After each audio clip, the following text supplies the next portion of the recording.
Now, we want to talk about coaching, not Team Mikel Arteta kind of coaching or Jacob Gosmule kind of coaching. It's the other new kind of coaching that we hear. You know, I'm a coach, I'm a leadership coach, I'm an executive coach, I'm a professional coach. Who are those people? And what do they coach?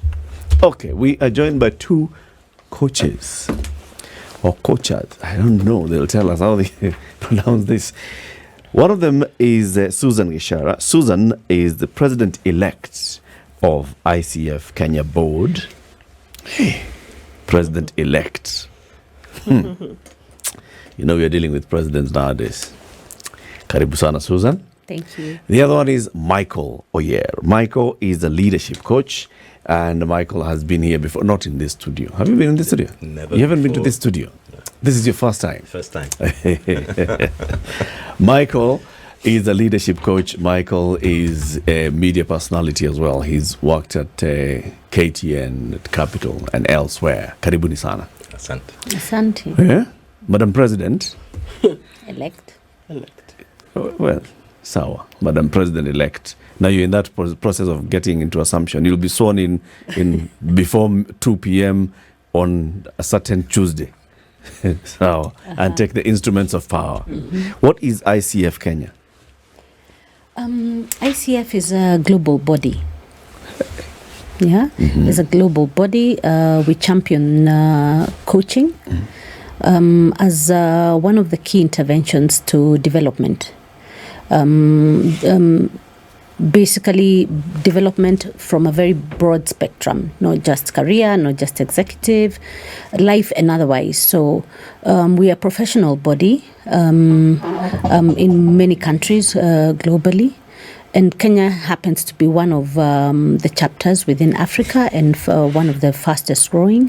So what ICF looks at is having the golden standards, the guiding framework in terms of what coaching should look like, the ethics, the engagement, the bare minimum standards in terms of professionalism, and the relationship that you should really have when you call yourself a professional coach. Okay, you'll tell us more about this shortly. To welcome you both to the show, CT Muga has the day's proverb. Yes, our proverbs for the whole of this week are from the country of Togo. Capital of Togo, I'm told, is Lome. And as I was telling the gentleman who was in the show just before you, Togo is one of the smallest countries in Africa. Not the smallest. The smallest is Seychelles. The fish, seeing the water drying up, struggles mightily in the mud. That's a proverb. The fish, seeing the water drying up, struggles mightily in the mud. Coaches, this is for you. Okay. How do you coach this one? What's your interpretation of this, Michael, as you listen to it? I see you thinking long and hard. You know, you said coaches, so I'm very careful. Coaches don't interpret. They then ask, what led you to choose this particular proverb? Now that is serious coaching. Let's get to the heart of it. Of all the proverbs from this country, Why this one? why this particular one? And it's a valid question. It's because I have actually seen fish struggling when they're out of water. More than once, different kinds of fish. And if you look at the movement they're making when they're on land, it's the same movement they make when they're in water. See, part of the process of actually being able to allow oxygen from the water into their gills involves movement. So you find fish move. By and large, they tend to move literally all the time. So even when they're out of water, they're still moving. But now the movement is in an environment where their life is threatened. Yes. And how does that apply to the lives of those listening today? Now that's for them to decide. And that's very correct. That's for them to decide. That's for them to decide, yes. What's your own interpretation of this? How does it apply to you as Michael? The first thing that came to mind is and I like your explanation, because now my thoughts have been nullified, was, death is not nice to encounter. Few people encounter death peacefully, calmly. There's a kick And I wonder what the difference is, because I have heard of people who come to death calmly and peacefully. Yeah, died peacefully in their sleep. Yeah. The throes of death. Okay. We have to come to you, Madam President-elect. What's yours? What's your interpretation of this? So, taking the backdrop of what coaching is and what it is not, it's basically, I look at it from that spectrum all the time, because for me, coaching is a mindset, it's a lifestyle. It's choosing to kick in your authenticity, your creative thinking, and just tap into any and all of the potential that you have within you. So, much as we cannot communicate this to the fish, swimming in the mud and struggling is because perhaps in their nature they cannot think of doing it differently. Yeah. Rather than wiggling side to side, perhaps a whole combination of different movement, swimming high and low, maybe the way to go, because then they'll survive, you see, because yes, I mean, Michael has looked at it differently in terms of death. But for me, I would think, I wish I could help the fish in terms of just empowering them to think and do things differently. And that creativity does not stand with me, does not stand with us coaches. It comes in a very authentic kind of sense. So I leave that to them. Interesting. Now on to coaching. In fact, that's why I even put it as a heading. Is there anything more to coaching than just the buzzword? Because that seems to be the buzzword now. I'm a professional coach, I'm a leadership coach. Michael, you're a leadership coach. What's that? So, which question do you want to answer? Who's a leadership coach? Would you mind if I address the buzzword thing? Okay. Because my own experience in coaching, when I began because it was a good word. And it looked good. Sounded good. It sounded good. It sounded like it could get me some money in the bank. If I go and say I'm an executive coach, you'll be impressed, and I'm an executive coach who can make you talk. So that was way back in 2013 or so. Now, as I went knocking and trying to tell people that I'm a coach, something started happening. They started asking me questions. So, what's your certification? Where did you train? How long? And I had to go back and check. So, what are these things that they're asking me? And hence now, from being a quack, what I call a quack coach, I became a certified coach. And I am certified as an executive leadership coach through an organization that has been accredited by the International Coaching Federation, meaning that organization has gone through rigorous evaluation by the ICF to see that what they're teaching, the content and the manner, meets that gold standard that Susan was talking about. So how do I end up being a leadership coach? Particularly because I have certification as an executive leadership coach. Okay. And what do you do as an executive leadership coach? I help leaders in particular, or aspiring leaders, maximize their potential, both professionally and personally, through a process where I provoke them into creative thinking. Okay. So when I think of coach, I think of my high school coach in basketball, my basketball coach in campus, whatever. And I think, okay, so a coach is trying to get you through to learn or master an innate skill to master that skill, to be able to use it to play the game. Same principles apply here, or something else are we looking at? Perhaps this is a good point to just clarify what coaching is and what coaching is not. So, in a nutshell, coaching is not mentoring, it's not therapy, it's not sports, it does not align, it's not one and the same with sports coaching, it's not consulting, it's not counseling. Yeah. So as to borrow on Michael's words, it's untapping your hidden potential within you. So there's that authentic sense of opening you up. You see, when you talk about sports coaching, the coach then teaches you, the coach tells you, Yeah. If you reflect on my colleague Michael's conversation, he said coaching works by way of throwing back the question at you. Okay, so that then you untap or unearth your own solutions. All right, so it's not a matter of telling or showing. Yeah, that comes in many other angles, in training, in consulting, in counseling, in perhaps better still, mentoring. Coaching in itself helps you as an individual develop your own mechanism, develop your own style, as to how you tap into that technicality to keep getting back into it, to drive your own solutions, to get your own clarity, to help you demystify certain situations that are crucial to navigate your life in every space. So that is a core distinction between the actual coaching and the sports kind of coaching, where you are not told. You learn how to think on your feet, how to get your own solutions, how to develop your own innate personal structure or framework that supports you as you engage in matters life.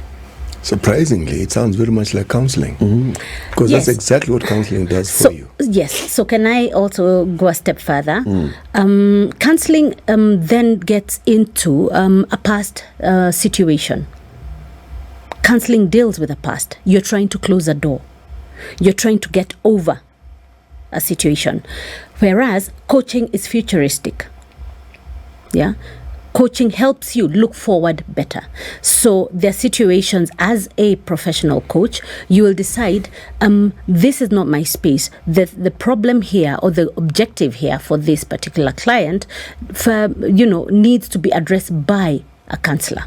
They need to deal with a past trauma. Yes, I need to overcome my challenge in terms of losing jobs. Okay, I need to overcome my challenge perhaps in certain areas, in terms of how I engage with my team. Yeah, then once you're done with the counseling, then you come for the coaching. And what does coaching do in that sense? It helps you then rectify those biases that stand in your way to decision making, to leadership. So it's more of having a futuristic kind of approach in terms of gaining more clarity in terms of where you are and where you can or should go. Sounds very much like counseling. Yes, but so the bare minimum that I would give right here is coaching is past, future is present. Counseling is past, future looks. Coaching looks to the future. Actually, counseling isn't past. Not really. The essence of counseling is to essentially bring you to terms with whatever it is that you think may affect you in the present from the past, but the understanding is that it will give you an even keel in the future. Now, I see nothing wrong with coaching being like counseling, because what I hear you say is coaching has to do not just with life experiences, but what one does in terms of engagement at the workplace, engagement with a career, engagement with the plans you have for your business. Whereas counseling deals with none of these but you, the individual. Now, again, you see the individual is still tied in because all these things we are talking about, it's an individual who is involved in it. So I see nothing wrong with marrying the two. Nothing. I also see nothing wrong with principles in counseling being found in coaching. Okay? Where I have a problem is when coaching tries to distance itself from counseling, and yet there are very many aspects of counseling that one sees directly in coaching. Involved in coaching. Yes. For example, Michael, you are a psychologist, right? Yes, I am. Trained. Even before you got into these buzz things. Still continuing to be trained. Right. What's the difference then from what you trained in as a psychologist and now what you have trained in as a coach? So the two fields there is a marrying point. Whilst psychology has a longer history of practice and research and theory and approach and the like, coaching is younger in terms of it's maybe, I think now we're talking 20, 30 years. Yeah, 25 years. 25 years old. So there's been plenty more time to delve into everything psychology and come up with different theories. I think it even goes back as far as Plato and Socrates when we come to psychology. But having said that, there are aspects of coaching that one could say, Socratic questioning, which we speak of in psychology, is present in coaching, in the type of questions that we ask. And now, you're looking for a difference. What is the difference? The difference lies in, one, that there are specific competencies that coaching speaks of. They were 11, they've come to 8. And these are the competencies that are looked for, sought after, expected of a coach to exude. And to help exude these competencies, then there are different models, which might be like your psychological approaches. But the different models all have present a system that helps go through the beginning, the middle, and the end of a coaching session. They're generally all the same, the models, but they all work to try and bring out these competencies. What kind of competencies are we talking about? That you're ethical. We're talking about that you focus on building trust in the relationship with the client, that you facilitate growth and learning, and there are sub-competencies to that you exude presence, that you listen actively. And as I mentioned them, then would you expect some of these things from a psychologist within the therapy room? Yes. Now, as a counseling psychologist, getting trained as a clinical psychologist, the aim is to find out where is the problem as a psychologist. With the individual. Yes, as a psychologist. So I sit down and I encourage you I do an assessment, a clinical intake. I listen to various different things, but as I'm listening, I'm thinking, I know what the statistical manual, or the diagnostic statistical manual of mental disorders say, and the different criteria, and what are the symptoms for this and that. And I'm listening out to see, is there anything there?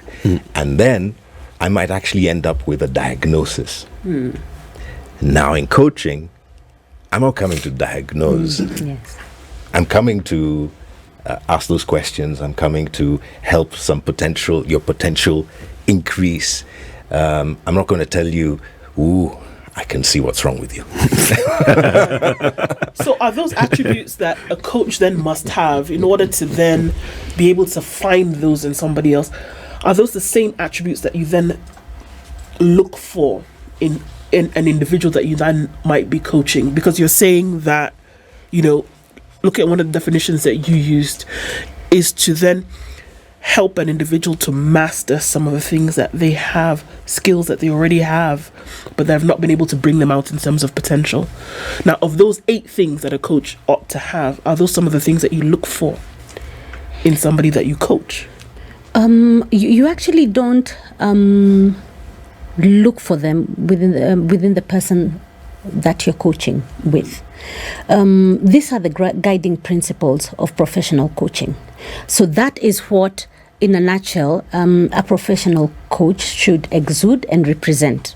Yes, that they can guarantee you. And by the way, perhaps it's important to mention here that these are taken very seriously in International Coaching Federation because is a code, or not only is it a code of conduct, but it is very ethical, and we are bound by it as professional coaches to abide by those, that you guarantee confidentiality, that you look for avenues to help the person facilitate growth within themselves. So you're not telling you're more helping the person within the framework of all these 8 skill sets to support them within the coaching. All right. So if perhaps the better way to look at it then is, if one is looking for a coach, what should they look out for? Yes. Yes. And there's that chemistry test, there's that interaction, there's that free will and engagement. If you're seeking the services of a professional coach, what should you expect them to have? So that stands within the framework of the 8 kind of principles or competencies that Michael is talking about. Susan, who needs a coach? Anyone and everybody, really. Coaching is interesting because you're not told that you need to get a coach. You get to the point where you realize you're stuck, okay? Or you need clarity. Yeah, and you feel it dawns on you that there's a sense of you need support to try to be able to unpack some of these things. You've tried to tap into your inner thinking, your inner resourcefulness, your intellectual, your everything, and you feel there's something. I think there's still something else. There's can I perhaps look for that person? So that person is not. We are not saying that we are the only solution provider or the sole source of these interventions, but coaching is one of those. So when you feel stuck, when you need clarity, when you want to bounce off your ideas, and just walk with somebody, and they can lead you, and you gain the utmost important word, clarity. Yes. Is there like a limit to the number of coaches you can get? So say you have just graduated college, you're looking to begin a career, get a coach. You get a first job and you're thinking, hey, now I've been here for 1 year, and I've just been confirmed after 6 months, 2 months probation. Get a coach. Yes. Can you say, no, you're now misusing this coach thing?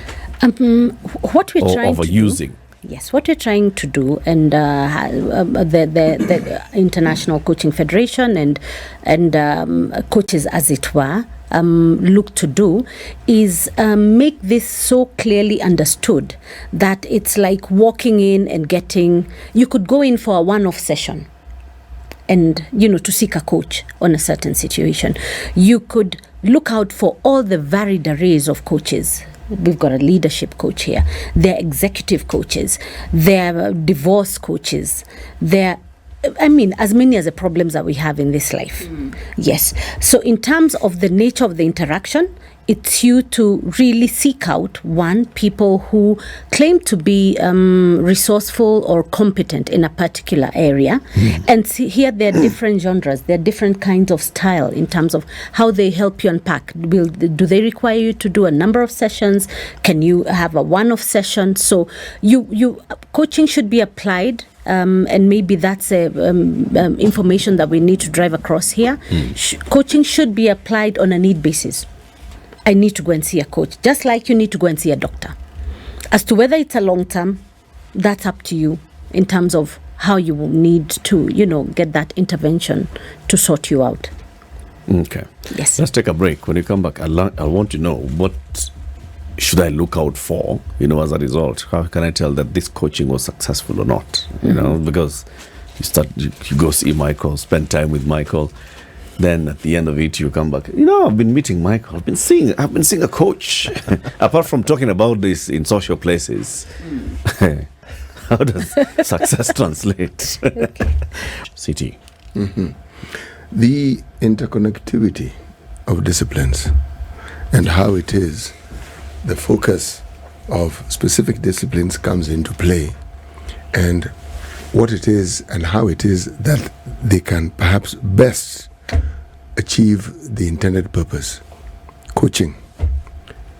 When would you say coaching is perhaps or would be most effective? At the time when somebody has gone through the processes of formal education, acquired some sort of qualification with some paper to indicate that they are indeed qualified, or at the time when they're seeking all these things? When do you think coaching would be most important? Okay. When you asked me what is coaching, I made an answer, and I said it's both for the professional and the personal,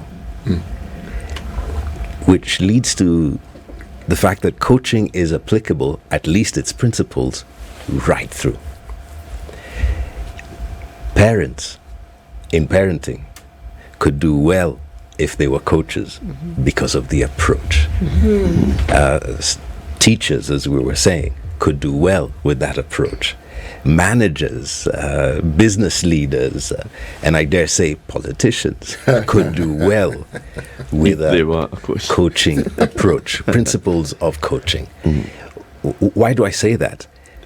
Because though it's a challenge and it's difficult also sometimes culturally, you allow the individual to own the solution. And once they own the solution, no one can really stop them. They propel themselves forward. Now, how do you know that a coaching session has been effective? One, the person who decides that it's been effective is the client. What do we base it on? When you begin the coaching session or the coaching engagement, you agree on what is it that we're going to be looking at. What are you hoping to get out of this?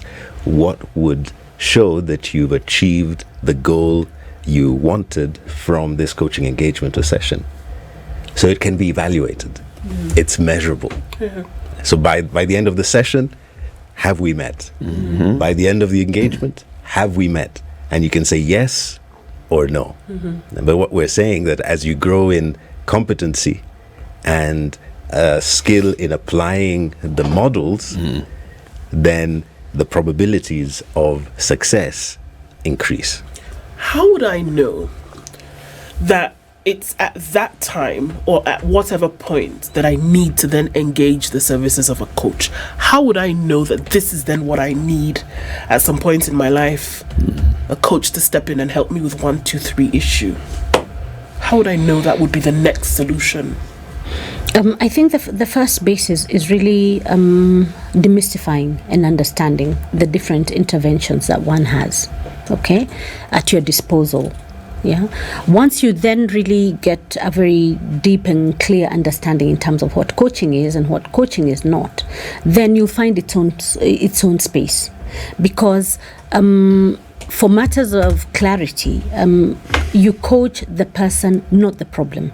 Okay? Yeah. Meaning you're not trying to unpack a solution for them. The solution will be very self-driven. Okay? So it's when you're clear that what you need is extra support to tap into your thinking, into your biases, into your the very core of who you are. You feel there's something that you need to unlock. Yeah. Okay, that is when then clearly and undoubtedly the solution provider or the solution partner is a coach, because then coaching does not come to provide solutions. Rather, a coach comes to partner with you. Okay? And not coming in to delve into and tell you, this is the way we go, this is what you need to do. Rather, I'm partnering with you. So it's a support mechanism, okay, to journey with you in whatever direction you're seeking clarity. Yeah. So in journeying, you're the one who decides, how far do I need to go? Okay, how will I know that I'm successful when I get there? So you could space out your coaching over whatever duration. You could say, if it's life coaching, I need a certain space to be able to implement, to be able to decide. Okay, so the coach then in this case comes in to partner with you and not advise you. The support that's given is partnering, because how far do you want to go?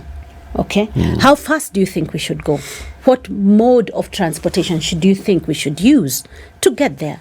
I'm really not coming here to be the judge and the advocate in giving you the solutions. So at that time is when you feel, I need something more. I need a professional who can be able to bring in their professionalism, not to tell, not to show, but rather to support and partner with me in this journey. So what I'm hearing sort of is like in life, the way people plan their lives, like we started with that person who just graduated and thinking, this is what I'd like to.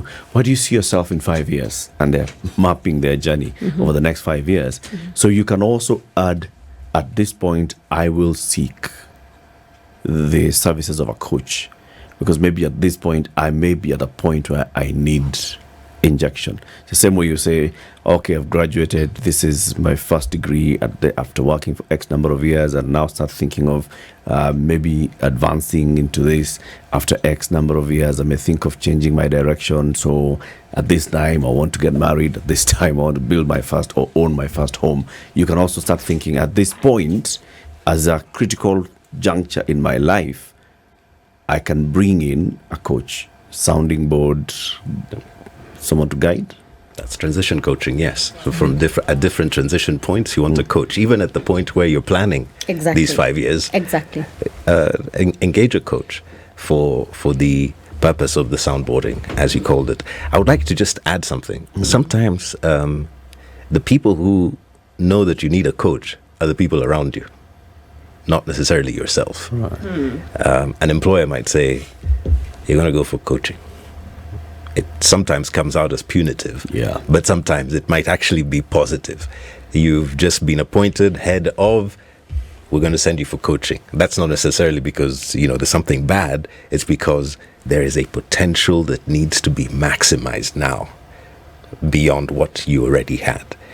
I know of a person who the children come and ask, because they know that their mother is a coach, they come and ask, could I have a coaching conversation right now?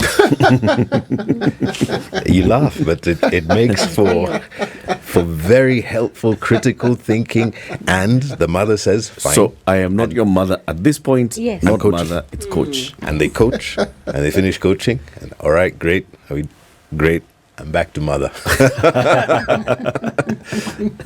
Yeah. How do we see? I mean, if let's take a real life situation and maybe apply this to it. How do you see then this play out? I know you talked about at the end of a session, you should be able to say, look, have we attained this? But how would you see overall the benefits of coaching over time on somebody's life? If the people around you say, look, you're going to go for coaching because either there's this thing in you which needs to have itself manifested or brought out better, or to allow you then perform better. How would you see that somebody improved and you would say, yes, we can see that because they went and they were able to focus on certain areas through the coaching process, that then life changed or got better, as it were? The thing that comes to mind is it's a 360 evaluation. So they themselves might say, I have been able to move from to. I have changed in this way, from this way to now this way. I met this goal that I'd set out to meet. But then the other aspect is the people around. Do they experience and see the change?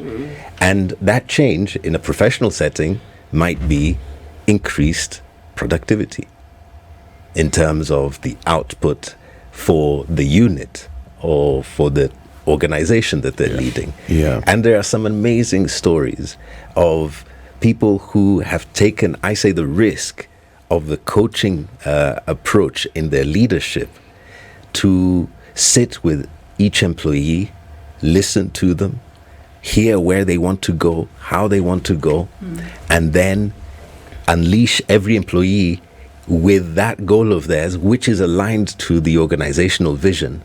And I just don't remember the organization, but the organization in a time of negative performance outperformed itself and the region. So there are tangible ways in which you can see the benefit of coaching. Can I say it's cause and effect? That's still out there. That's still a debate of trying to see is it cause and effect? Is it because of coaching? And I think I come back to CT Muga's comment that maybe they were also going for counseling. Maybe they also went for training and skills development. So I have to ask this question. Please, you want to say something? Yes, and perhaps just to add on that, coaching is an experience. Yeah. Coaching, purely how you understand it, how you appreciate it, is an experience. And it's important to mention at this point that next week happens to be International Coaching Week globally. So there's a lot of pro bono support in terms of coaching. Any coach engaging professionally and worthy of the cause is actually going to offer opportunities for free coaching. You'll hear the buzz conversation going all around. And so I would encourage each one, the listeners and yourselves, just tap into it, because there'll be many conversations going around. Yeah. And by the experience of it is how you really get to see the reality unfold. Okay. Yes. In the workplace, whichever workplace it is, whether it is in public service, in the corporate world, whichever, how then do you interface coaching with the HR department? Yes. All right. I don't understand the interface, but I'm I asking. like the word. Okay, good. I thought you could just whip it. Yes. I've been looking for a place to use it and I couldn't. So the opportunity provided yourself. Interface. Yes. With HR. Yes. So,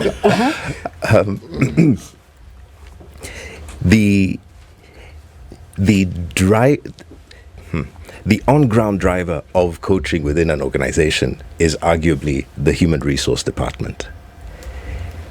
However, there is a value in embedding that coaching from the top. When there's buy-in from the top leadership in the coaching, and then HR makes it move within the system, then that organization proves itself as an organization that grows. So how does it interface? It is one of the critical elements, we believe, that an HR department should be pushing for, putting through, along with, go for training, go for team building, go for coaching. and also, it really comes in as a new way of thinking, new way of doing, because from the conventional setup where you are told by your boss, you are directed to, you build in creativity and innovation in terms of ownership, in terms of what you do within the organization, because and by so doing, then there's a newness. There's better energy, better productivity, because you show up authentically. You see, and again, the leadership is freed of a lot of mundane tasks, if you, so to speak. They're left to be the thinking tank. They're left to be the implementers of strategy. Yeah, rather than having those conventional, traditional kind of routine kind of engagements, employee engagement. You come to me as a boss, and I ask you, what would you do about it? Own it. Yeah, show up within your role, in the wholeness, in terms of the role that you hold, and let me do the higher calling. Bounce off what it is that you're doing. Let me do the higher calling in terms of leadership. Have you come across, or does there exist a situation where research has been conducted within this discipline of coaching to tease out and to understand the various methods, the various aspects of this discipline with the anticipated results and what the actual outcomes are over time? Because you say it's how many years old? 25 years old. It's a young adult. So, yes. Yes. The ICF platform is, or the ICF body is very resourceful in that sense. And one of the core areas is a think tank in terms of research. Research conducted within the African context, research conducted, depending on the different kind of persons that show up. And even in the different spaces, take for example leadership, its impact in terms of social engagement, So research is there and proven validated research in terms of guaranteeing it as a very authentic, very fast driver in terms of the growing profession, and by virtue of the fact that it's very it's very fast in terms of its growth globally, attests to the fact that it's providing a void that has been there in terms of being an intervention, and a very resourceful intervention that brings in a collaboration of disciplines and supports every area of life, so to speak. So in terms of acceptability, you're saying that research has proven that globally, its acceptability, the acceptability factor is actually growing. Very fast. It's actually, I think, stand corrected, the second fastest growing industry globally. Okay. Yes. Now, what are some of the shortcomings that the research has also shown, things that need improvement on? Because research does that for you. It tells you what you want to hear, it also tells you what you don't particularly want to hear. Yes. Yes, and perhaps that's a bigger space in terms of what does not come out, what are the other hidden pockets in terms of the conversation. Basically, it's the growth of the awareness that coaching is indeed a profession. And that said, it alludes to one of the questions that you previously brought in. When should it be introduced? And maybe that will go in future to affect the kind of curriculum that we have. Because coaching in itself is looked at as a very niche kind of space in terms of the demographic, age-wise. It's also positioned as a very expensive course. I'm seeing a coach is a big thing because coaching is perceived to be very expensive and all of that. So it's a demystification from very varied angles, and also then looking at penetrating it, localizing it at grassroots level, so that then the ownership, the understanding, the appreciation of coaching goes beyond the professionals, goes beyond the leaders, goes beyond the executives, who are driving this. The earlier it is appreciated and understood at the grassroots, at different platforms in communities for the youth, then the earlier we'll see a transformation within our culture. Yeah. Do you have a situation where, for instance, this very, very subject that we are on has a place in training institutions? Okay, we talked about curriculum, maybe at schooling level, but institutions of higher learning. I mean, if institutions of higher learning are teaching happiness, I mean, of course, you can actually go and study on how to become happy, surely. It's the opportunity to actually learn how to coach. And so you end up with some paper qualification, some qualification that is authenticated by paper. That's what I meant. Yes.